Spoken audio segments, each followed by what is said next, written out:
ശുദ്ധീകരണ സ്ഥലത്തിലെ ആത്മാക്കൾക്ക് വേണ്ടിയുള്ള വണക്കമാസ പ്രാർത്ഥന. കൃപാസ്വരൂപിയായിരിക്കുന്ന സർവേശ്വര, ഈ ദേശത്തുള്ള സിമിത്തേരികളിൽ അടയ്ക്കപ്പെട്ടിരിക്കുന്ന സ്ത്രീ പുരുഷന്മാരായ സകല ക്രിസ്ത്യാനികളുടെയും ആത്മാക്കളെ കൃപയോടെ തൃക്കൺ പാർത്ത് അവരുടെ പാപങ്ങൾ പുറത്ത് ശുദ്ധീകരിക്കുന്ന വിലങ്ങെടുത്തിൽ നിന്ന് അവരെ രക്ഷിച്ച് അങ്ങേപ്പക്കൽ ചേർത്തുകൊള്ളണമേ. ആമേൻ. തുടർന്ന് മരിച്ച വിശ്വാസിയുടെ ആത്മാക്കൾ ദൈവാനുഗ്രഹത്താൽ മോക്ഷത്തിൽ പ്രവേശിക്കാനിടയാകട്ടെ.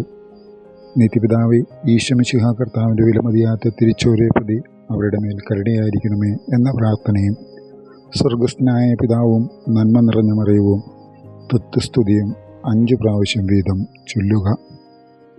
സുഹൃത ജപം. മറിയത്തിൻ്റെ മാധുര്യമുള്ള തിരുഹൃദയമേ, എൻ്റെ രക്ഷയായിരിക്കണമേ. സൽക്രിയ. ശുദ്ധീകരണ സ്ഥലത്തിലെ ആത്മാക്കളെ പ്രതി പള്ളിയിൽ മെഴുകുതിരി വാങ്ങിച്ചു കൊടുക്കുക.